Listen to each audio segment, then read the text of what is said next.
Okay, our next topic is the network classification, which is based on the architecture we can use for preparing the network.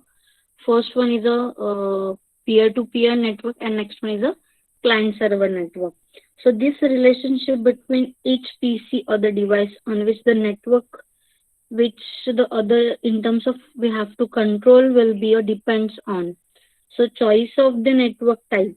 So basically, this spatial software is required for controlling the flow of information between the users when we transfer the contents from one station to another station.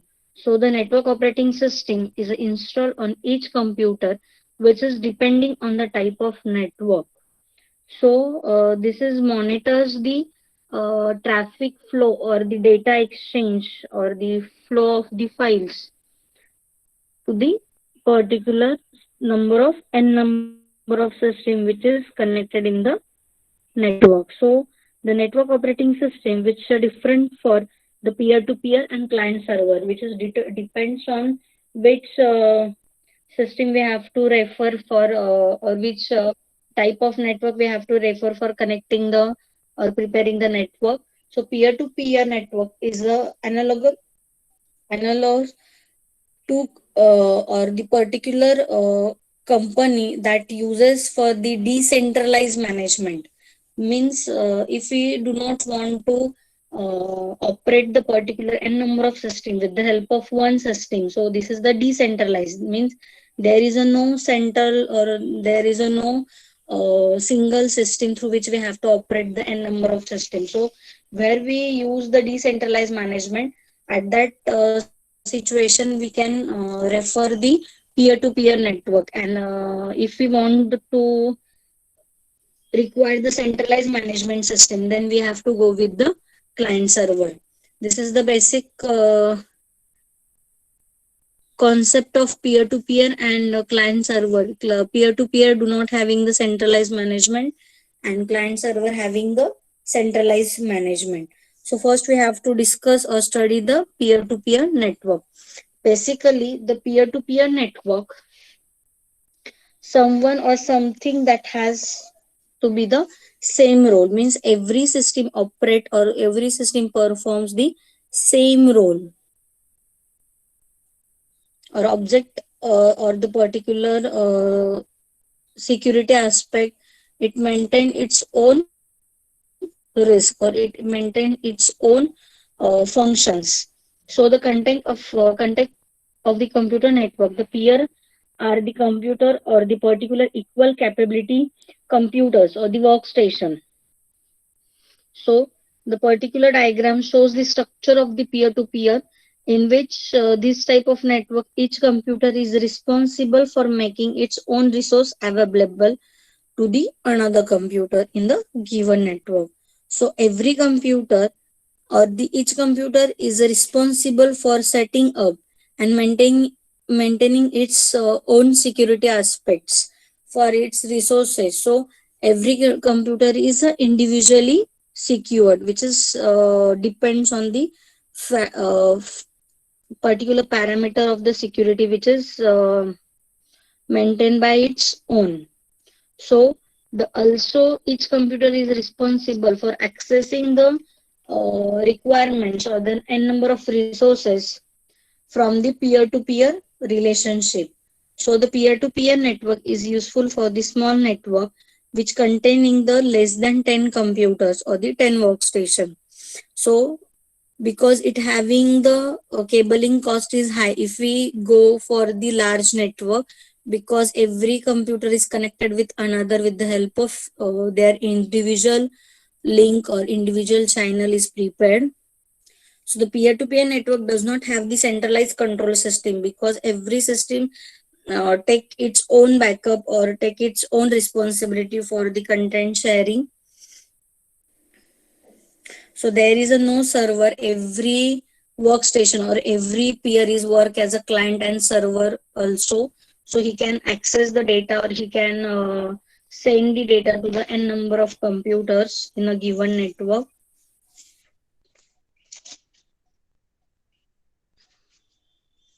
So The peer-to-peer network are organized into the work group, with the work group having the very little security. So there is a no centralized login process.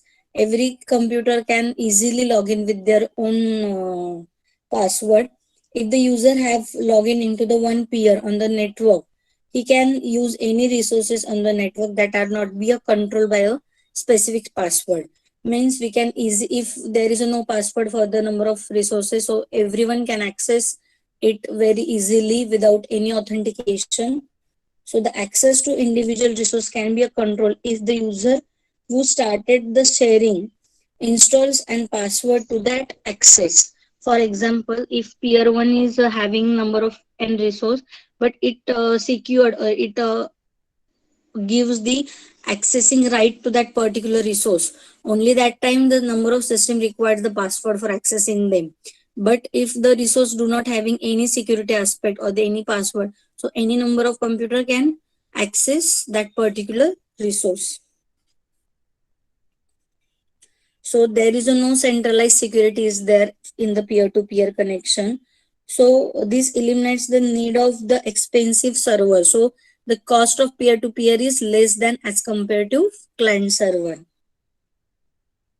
Basically, the peer-to-peer network are suitable for the n number of parameter or n number of working conditions. So if the network security is not important issue while preparing the network, then we can go with peer-to-peer network. If the n number of users which having the less than 10 system or less than 11 or 12 systems, so we can refer the particular peer-to-peer network. Next one, if we consider the same area for preparing the network, we also go with peer-to-peer. If the possibility of the future expanse is not considerable, means we cannot add the new system in future in the given network, we also consider as a peer-to-peer network. So this is the basically when we use the peer-to-peer computer. So next one is we can discuss the features about the peer-to-peer communication network. So if there is a no centralized control is required, so there is no centralized control is there, so there is no centralized management is there. If we not added the extra software for controlling the system, means there is a no server is available. If we do not offer the high network security, then we can go with peer to peer. This is all the features of peer to peer network. So basically it having the less cost for preparing the particular network, easy to administrate. There is no network operating system is required for controlling the overall network because there is no centralized process. This is also one advantage of peer to peer. So we cannot use extra server hardware for preparing the peer to peer. It is also one type of advantage. Next, it having the less security, the backup is very difficult to manage because there is no centralized system. So this is the disadvantage of your peer-to-peer network. This is the basic concept of peer-to-peer network.